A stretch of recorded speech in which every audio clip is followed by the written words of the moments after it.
Hay algo que decía un cineasta francés, Jacques Rivette, que le preguntaron que por qué filmaba, y él dijo, en mi caso la pregunta no sería por qué filmo, sino con quién filmo. Entonces filmo para encontrar los cómplices necesarios. Y yo creo que en parte las películas que hago, o incluso el deseo inicial que tuve como a los 12 años de hacer cine, fue viendo una película en particular, una película de Woody Allen que se llama Misterioso Asesinato en Manhattan.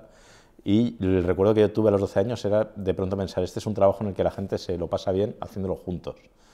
Y no sé exactamente si luego tiene que ver con lo que hago, pero sí parte a menudo del deseo de trabajar con otras personas. O sea, yo, por ejemplo, no es un deseo solitario de hacer cine, ni es un deseo de escribo una historia completamente fuera bueno, en algún caso lo he tenido, sino que cada vez más, por ejemplo, escribo para gente a la que conozco o porque sé que voy a trabajar con gente a la que conozco, y es como ese trabajo que hacemos juntos, de ir creando no sé, una atmósfera particular. Y luego, para mí, no lo sé, yo creo que lo que busco, inicialmente inconscientemente y ahora quizás más conscientemente, es una sensación de intimidad, que uno salga con una sensación de intimidad del cine, que uno salga sintiéndose un poco más, con al mismo tiempo más frágil y con el deseo de compartir con otros.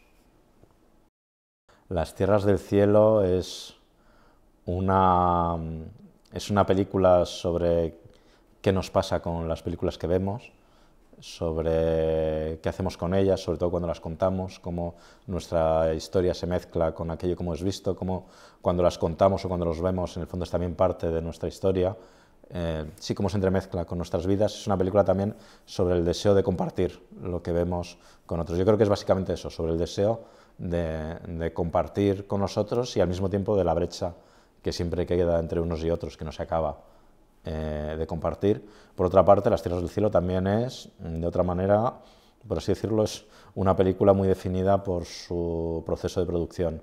Es una película hecha con muy pocos medios, sin ninguna ayuda, con un equipo muy reducido. El equipo de rodaje en los días más excelsos éramos 3 personas, el equipo técnico, yo que hacía la cámara, Ángel Santos, el productor, que hacía el sonido, y una amiga, Ana Pozo, que nos ayudaba, y que en la secuencia que Ángel Santos no pudo, hizo el sonido también. Y lo digo porque, o sea, es inusual dentro de lo que cabe el cine hecho de esta manera, bueno, y luego los actores.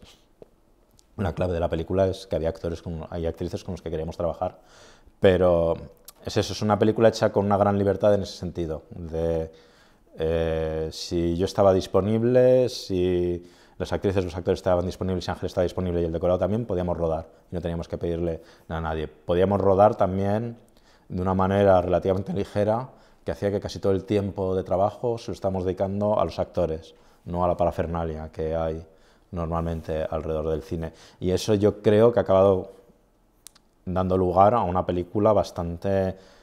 o sea, yo noto más, cuanto más la va viendo gente, que les da una... A los que les gusta, es el tipo de película también que a quien no le gusta al cabo de 10 minutos ya sabe que no le va a gustar y no hay nada que hacer. Y a los que han entrado, yo creo que les acaba incluso haciendo un cierto bien físico, ¿no? Una sensación de... sí, como de cercanía, de intimidad también en el que no habríamos logrado quizás de haber rodado con más medios, habríamos logrado otras cosas, pero esa en concreto quizás no, esa cercanía. Yo, la cámara, los actores y ya. Con los actores depende un poco, con las actrices y actores depende un poco de cada uno de ellos, o sea, yo me adapto también a cómo son. Sí que es cierto que desde un tiempo a esta parte me parece importante trabajar con ellos en los lugares en los que vamos a rodar, porque son películas con esta película y otras que he hecho recientemente son películas con mucho texto, y me parece bastante importante que ellos sientan naturalmente yo me muevo en tal momento en relación con lo que digo. No pensar yo los planos y luego meterlos a ellos dentro, sino pensar cómo os movéis y luego yo pienso cómo filmo eso, o sea, vamos más bien en esa línea. Y luego me adapto a cosas, yo qué sé, de las actrices de la película, Fernanda Horaci, yo diría que es una actriz que salvo que argentinizamos el texto, porque ella es argentina, pero por lo demás se atiene mucho al texto. Ella viene del teatro y de un tipo de trabajo textual muy cercano al texto. Ella dice que han metido morcillas, yo no. En cambio, Violeta Gil sería un poco el caso más opuesto entre la película. Es alguien que necesitaba modificarlo para hacerlo propio también.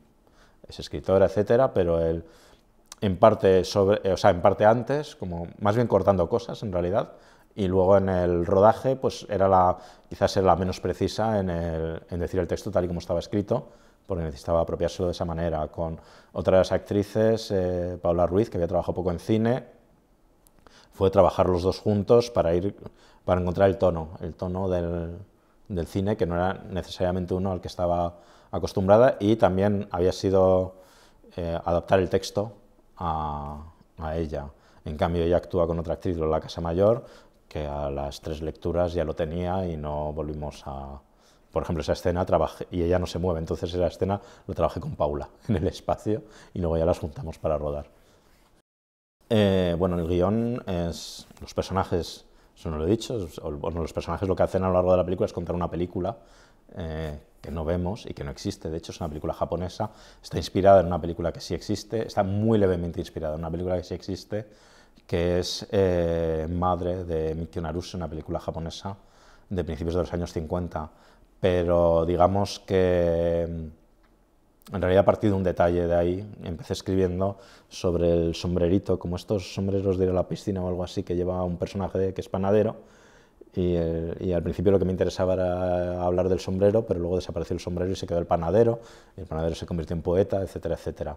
Y unas cosas fueron llevando a otras, pero luego en realidad lo que hice fue en un cuaderno, me iba cada día a una cafetería y escribía fragmentos de diálogo hasta que fuese saliendo una historia. Luego intenté ordenarla, no me funcionó, lo aparqué un año y un día, hablando con un actor, de pronto vi la estructura, cambié completamente la estructura y ahí salió más o menos del tirón. Y luego lo que sí que creo es que hay una influencia importante en lo que hago, que no es de cine, que es el beso de la mujer araña, de Manuel Puig, que es una novela sobre 2 presos en una cárcel y uno de los 2 presos le cuenta películas al otro preso, y yo creo que, que a lo mejor no habría pensado nada de todo esto si esa novela no me hubiese dicho, anda, también se puede hacer esto.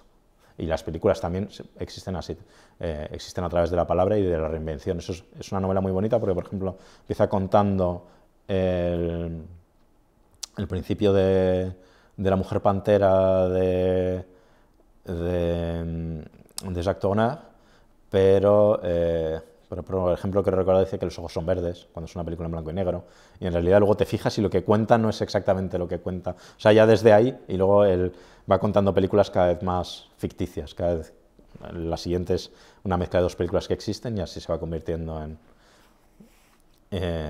y eso, de ahí viene también parte de la idea misma de poder hacer una película como la mía. Sí, es un cine muy hablado, o sea, a mí me viene de hace tiempo el gusto por el cine hablado, y yo creo que lo que me marcó en ese sentido es un cineasta francés de los años 60-70, que era Jean Eustache, que trabajaba mucho sobre la palabra en La Mamá y la Puta, en Sale Histoire, y que vi, da la casualidad de que vi muy joven, vi como con 15-16 años, y quizás fue incluso esa cosa inconsciente de, anda, gente hablando puede ser cine, esto materialmente se puede hacer. Me pregunto si hasta qué punto no hubo incluso una cosa posibilista en que yo como adolescente dijese, vale, aparte de lo que contaban en las películas. Y luego diría que hay otra influencia cinematográfica que es todo lo opuesto en esta película, que es Toda una noche de Chantal Akerman, pero por la idea de la película transcurre a lo largo de una noche y por la idea de la noche y de la soledad de los personajes en medio de esa noche y cómo se encuentran, se separan. Pero bueno, y luego está el cine japonés, pero al mismo tiempo, o sea, cuando trabajábamos en ella, tampoco era una película que pudiésemos decir, mira, es que queremos hacer una película como esta película. De hecho, más bien yo a los actores, para convencerles, a las actrices, les mandaba mi corto anterior, La Nuit d'Avant, para que viesen que bueno, que aquello no era tampoco tan descabellado, que producía resultados. Y luego hay alguna referencia metida dentro. Y bueno, descubrí algo sobre el montaje. La película está O sea, eso, inicialmente inspirada en una película de Mikio Naruse, pero da la casualidad de que cuando yo estaba montando había un ciclo de Mikio Naruse en Madrid y me llamó mucho la atención algo que yo estaba descubriendo en paralelo sobre la película, ¿no? Que es, por ejemplo, hoy en día, con el naturalismo, hay una tendencia que en el montaje se va a encabalgar. Yo estoy hablando, pasamos al plano sobre ti antes de que yo termine, o sea, como para darse esa naturalidad. Y descubrí, por ejemplo, que Naruse rara vez hacía eso, que más bien yo termino de hablar, hay un tiempo muy breve sobre tú que estás escuchando y tú hablas. Pero entonces consigue generar el filmar la palabra y la escucha al mismo tiempo, aunque en realidad no sea exactamente la escucha lo que ha filmado. Y dio la casualidad de que no era tanto una influencia como el estar trabajando artesanalmente sobre la película en el montaje y estar viéndolo al mismo tiempo en las películas que iba a ver por la noche porque las ponían en el Círculo de Bellas Artes. Tengo un proyecto que se parecería más a la película que cuentan en mi película que a una película así más de dispositivo, pero es un proyecto que ahora mismo está, bueno, por razones diversas está en búsqueda de productor para luego estar en búsqueda de financiación, etcétera, etcétera. Y si no sale ese, no sé exactamente qué puede haber detrás. Después de esta película termino un cortometraje, pero sí ya está completamente terminado y si no, pues supongo que nacerá, si no, de escribir, de querer volver a trabajar con cualquiera de las personas con las que he trabajado. Si no sale este otro proyecto más grande, volver al círculo de cómplices.